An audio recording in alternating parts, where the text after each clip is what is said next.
Today I'm going to go over how to remove the front drive shaft on the all-wheel drive car. It's for my 2018 Colorado. I have the 3.6 liter all-wheel drive, the Z71 model.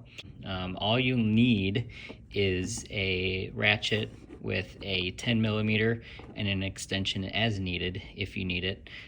Some green thread lock if you're going to reuse the bolts. When I took mine off, I noticed it had green thread lock on it. I believe that's what it was. So I got some more to put on it. It's recommended to replace the bolts altogether, but I reuse them, put the thread lock on, and then a little ink pen to mark where it goes back on if you're putting the original one back. But this is all the tools that you're gonna need. So to start, I have the truck up on ramps. Just drove it up on ramps. I have wheel chocks on the front and the back so it doesn't roll away.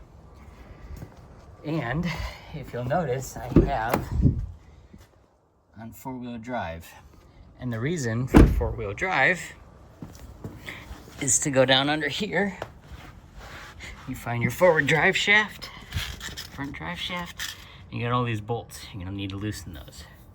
Putting it in all-wheel drive locks this in so that it doesn't spin while you're trying to remove them. If you leave it in neutral, this will just spin as you're trying to loosen it unless you use an impact.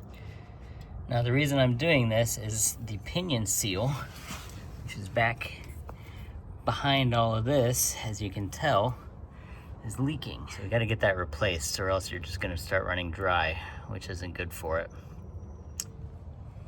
Now both sides of this front drive shaft have 1, 2, 3, 4, 5, 6 10 millimeter bolts. And then we'll come around and look at the back and you're gonna see the same thing, 6 10 millimeter bolts. So here I am with my 10 millimeter. Got an extension, got my ratchet. Now these can be in there kind of tight, so you may have to give it a little oomph. They have a thread lock on them that keeps them in. Now this top one is probably the most challenging to get. As you can see, it's just a few clicks and then loose. Your other option, because you're gonna have to do this all the way out with that thread lock. Your other option is you take the bottom, the 4 that are easy to see, take the bottom ones out, go up in the car, put it in neutral. When you put it in neutral, you can rotate the drive shaft and then expose the top ones down at the bottom. And once they're loose, if you can get them, you can probably just hold the drive shaft by hand and loosen them like that.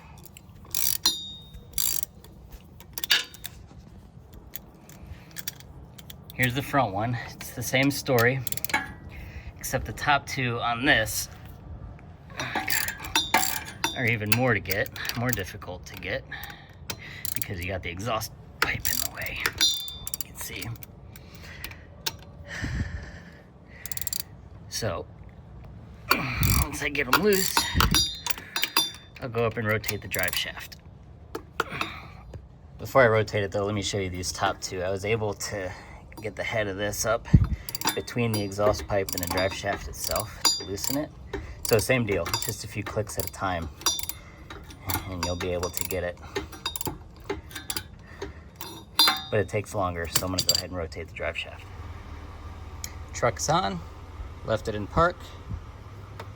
Rotate this to 2 up. Shift in progress, you can hear it. Go. And then turn it off. I'm back underneath, and as you can tell, the drive shaft just spins right to where you need it. And then go back up, put the truck back in 4-wheel drive, and it'll lock it in place while you remove the rest of them. All right, so I got them all out. You can be very fastidious if you'd like and mark where each bracket and bolt came out of, but I'm not gonna do that. Once you get all the bolts out, if for some reason this thing is still stuck, you can actually go up in here with a rubber mallet. You may need to just knock this down. Same will be for the front. If all your bolts are loose, you just get your rubber mallet and knock it down. And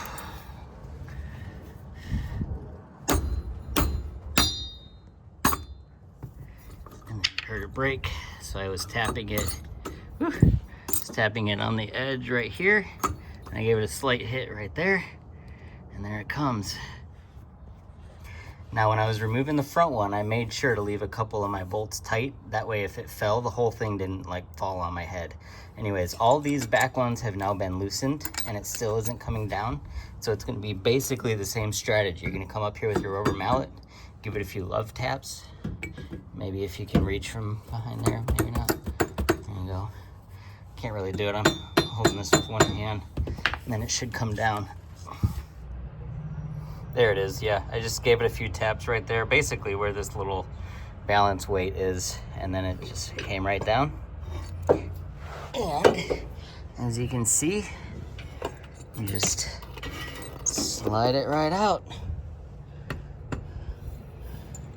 And there it is, you got your drive shaft removed. All right, now onto the drive shaft. For the bolts, as you can tell, like I said, there's quite a bit of that green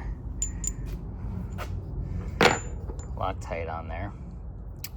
I'm actually gonna go ahead, I'm gonna clean these off and probably put a little bit more of the green on there, just to clean this up and get everything as good as new.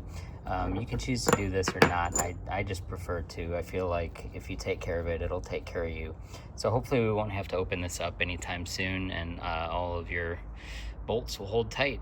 So I'm gonna go ahead and get that done on all of these, and then we'll show how to get the drive shaft back in. So it's you kind of shove it up into the exhaust here so that it marries there, and then you shove it up here so that it kind of marries there. And be careful, you don't want this to fall on your head. Now I have a bolt ready with some of the thread lock green on it. Once it's lined up, you just screw the bolt in. I'm sorry that was kind of shaky, but I hope you understand the idea of how it was done. Let's see, there you go. Oh, there we go, got it. What I did is kind of the opposite of how we put it in. When the whole thing's out, you shove it up into the back first so that it meets back there. Then you tighten the one bolt. Then you can lift it up here, because of course it's lined up there, and then you tighten the one bolt here as well. I did it on this side. I do have the car back in neutral, because if this has been spinning around and stuff, it may not necessarily meet up perfectly with the back. But with that said, you just kind of rotate it around a little bit and meet it up where you need it to go. And don't forget to put these back in too. So it's 6 on each side. I'm gonna go ahead and get them hand tight, and then we'll torque them down.